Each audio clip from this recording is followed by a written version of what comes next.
Olá, quero convidá-lo a mais um momento de meditação na Palavra de Deus. E quero convidá-lo a lermos a Palavra de Deus em São João, capítulo 3, do versículo 16 até o versículo 18. A Palavra de Deus nos diz desta maneira: porque Deus amou o mundo de tal maneira que deu o seu Filho unigênito para que todo aquele que nele crê não pereça, mas tenha a vida eterna. Porque Deus enviou o seu Filho ao mundo não para que condenasse o mundo, mas para que o mundo fosse salvo por ele. Quem crê nele não é condenado, mas quem não crê já está condenado, porquanto não crê no nome do unigênito Filho de Deus. Caro amigo, esta mensagem é uma continuidade de uma outra mensagem que nós pregamos em outro momento sobre o grande problema comum a todos os homens. E eu gostaria de lhe dizer, como disse naquela ocasião, que o grande problema comum a todos os homens se chama pecado. Mas nesse texto sagrado que nós acabamos de ler, nós observamos Deus agindo para salvar o homem, para libertar o homem, para tirá-lo do mundo de pecado. O homem por si mesmo não pode se livrar do seu estado de pecador e destituído da glória de Deus, afastado de Deus. Por isso Deus se antecipou, por isso Deus planejou, por isso Deus enviou o seu Filho Jesus Cristo e o enviou ao mundo para salvar o mundo. Como já disse, nós vimos no vídeo anterior, o homem sem Deus está morto no sentido espiritual. Portanto, não tem a menor condição de fazer nada por si mesmo ou de si mesmo para se livrar desta situação. Então, o que fazer? Aí nós entramos, nós observamos o plano de Deus, aí nós vamos ver que Deus resolveu intervir nessa situação de morte, nessa situação de queda espiritual do homem, para que o homem não continuasse assim. E aí o texto que eu li, o Senhor diz que Deus fez isso por amor. Ele amou o mundo de tal maneira.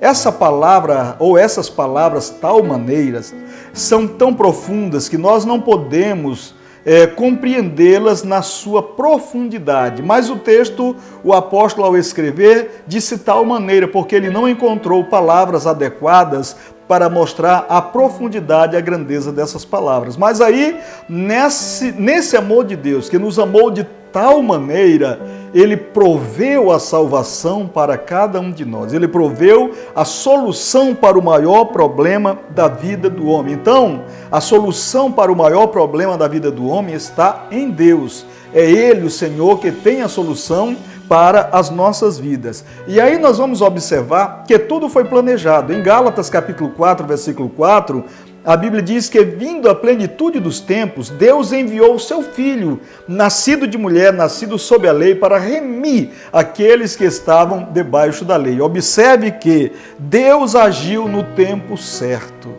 Deus agiu no tempo apropriado, enviando o seu Filho para salvar a humanidade perdida. Depois nós vamos observar o apóstolo São Paulo, escrevendo a Tito, capítulo 2, versículo 11, ele diz: porque a graça de Deus se há manifestado, trazendo salvação a todos os homens. E esses homens somos nós. São todos aqueles que podem ouvir a palavra de Deus, que podem receber a palavra de Deus, que podem ter ciência da palavra de Deus. A graça de Deus foi enviada para resolver o problema do pecado na vida do homem. Observe que quando Paulo escreve a Tito, ele chama Jesus de graça, a graça de Deus, porque a graça de Deus se há manifestado. Ele refere-se aqui à pessoa de Jesus e a tudo aquilo que Jesus veio fazer por nós. A graça de Deus se há manifestado. É como se ele estivesse dizendo: Deus desceu do céu, porque verdadeiramente foi isso. Deus desceu do céu com graça, com favor que nós não merecíamos, para libertar o homem, para salvar o homem, para transformar a vida do homem.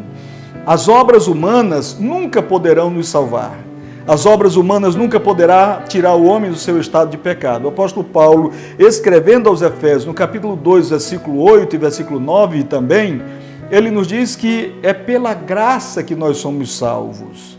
não é pelas nossas obras, não é pelos nossos méritos, para que nós não tenhamos de que nos gloriar, mas é pela graça, é o favor imerecido de Deus que nos alcançou. Assim nós não temos de que nos orgulhar, não temos de que sair por aí nos ufanando, achando que somos melhores do que os outros, porque diante de Deus todos somos iguais, todos somos carentes da graça de Deus, mas a graça de Deus está à nossa disposição.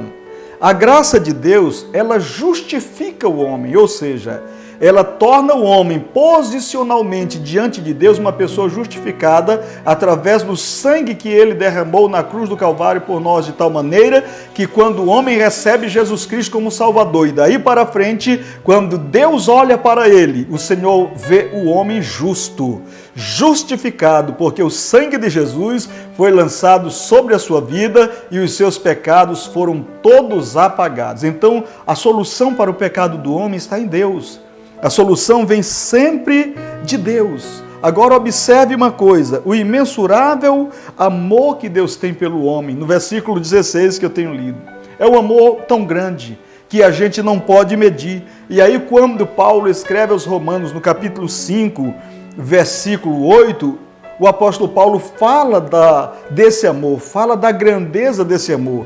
E ele diz lá nesse texto sagrado que Deus prova o seu amor para conosco, em que Cristo morreu por nós, sendo nós ainda pecadores. Ou seja, quando nós não dávamos a mínima para Deus, quando os homens andavam de costas para Deus, rebelados contra Deus, foi nessa situação que Deus resolveu enviar a graça salvadora para alcançar, para salvar, para resolver o problema da humanidade. Eu e você nascemos debaixo do pecado. Se você ainda não recebeu Jesus como Salvador da sua vida, você ainda está nesta situação. Você continua nesse estado. Mas lembre-se, o amor de Deus é muito grande para com você. A graça de Deus foi manifestada para te alcançar. O Senhor deu prova pela morte de Cristo que Ele te ama e que Ele quer salvar a tua alma, que Ele quer libertar a tua vida. Você só viverá na situação em que está, se quiser, porque Ele já fez o que tinha que fazer